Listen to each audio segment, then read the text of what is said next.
السلام عليكم ورحمة الله وبركاته.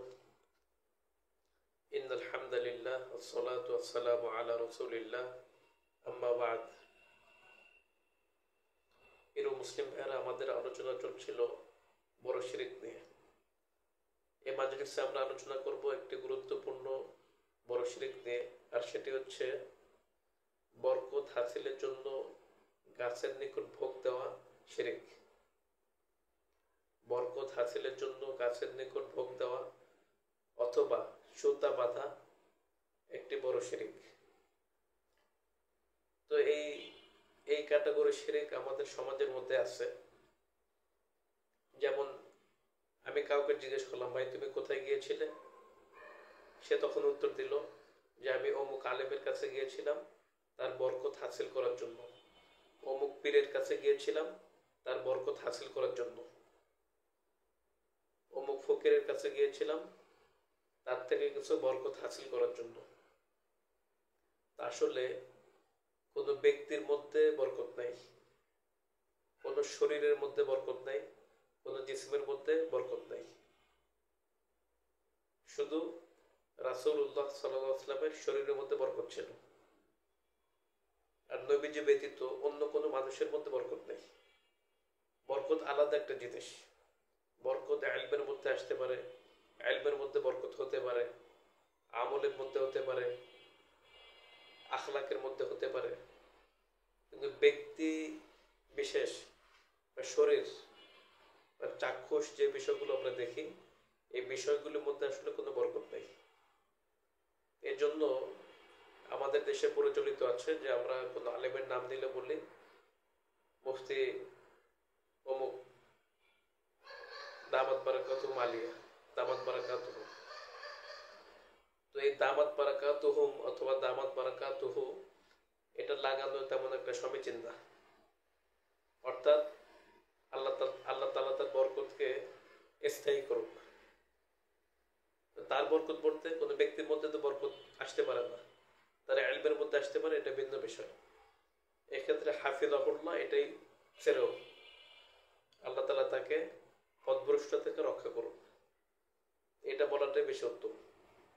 এই জন্য এই বরকতের শিরকটা আমাদের সমাজের মধ্যে আছে।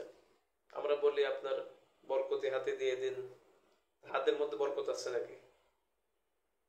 এটা একটা শিরকে আকীদা।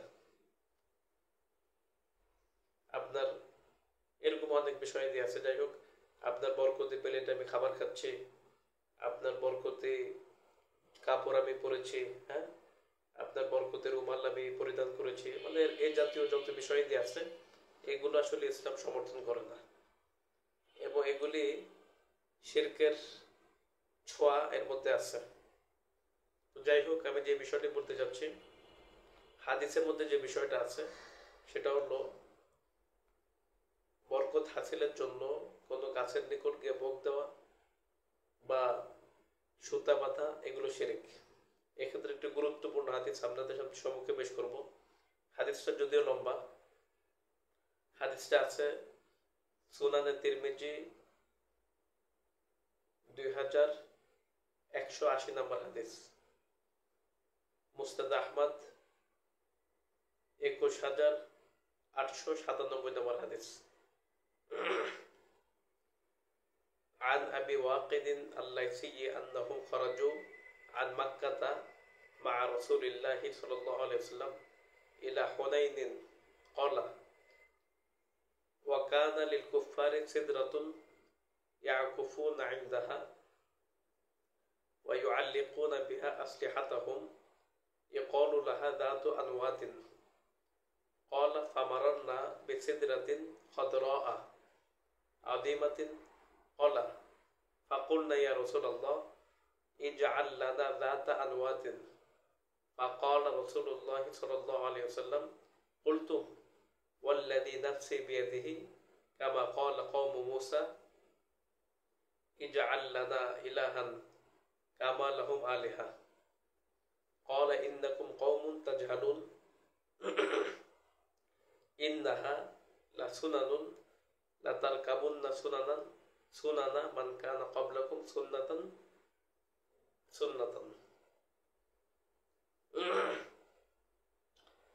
আবু আকাদ আল-লাইসি থেকে বর্ণিত, তিনি বলেন, একদা সাহাবায়ে কেরামগণ রাসূলুল্লাহ সাল্লাল্লাহু আলাইহি ওয়াসাল্লামের সাথে মক্কা থেকে বের হয়ে হুনাইনে যাচ্ছিলেন।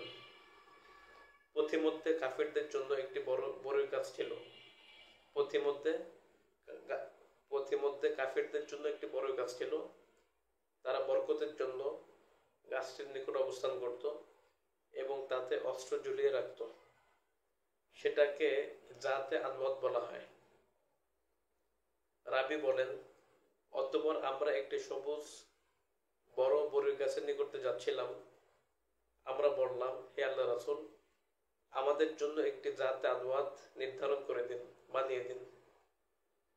রাসূলুল্লাহ সাল্লাল্লাহু আলাইহি ওয়াসাল্লাম বললেন, সুবহানাল্লাহ, ওই সত্তার শপথ যার হাতে আমার প্রাণ, তোমাদের কথাটি মুসা আলাইহিস সালামের সম্প্রদায়ের অনুরূপ, আর তা হলো আপনি আমাদের জন্য মাবুদ বানিয়ে দিন যেমনই ভাবে তাদের মাবুদ রয়েছে।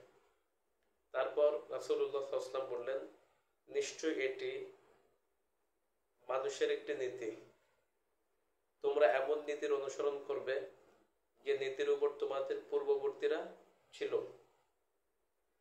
এই হাদিস থেকে আমরা সুস্পষ্টভাবে বুঝতে পারলাম যে বরকত হাসিলের জন্য গাছের নিকট ভোগ দেওয়া অথবা পাথরের নিকট ভোগ দেওয়া, পীরের কাছে নিজেকেই করা, এসব কিছুই শিরকের অন্তর্ভুক্ত। তো আল্লাহ তাআলা আমাদেরকে এই শিরক থেকে বাঁচার তৌফিক দান করেন। আমিন ইয়া রাব্বাল আলামিন। আসসালামু আলাইকুম ওয়া রাহমাতুল্লাহি ওয়া বারাকাতুহু।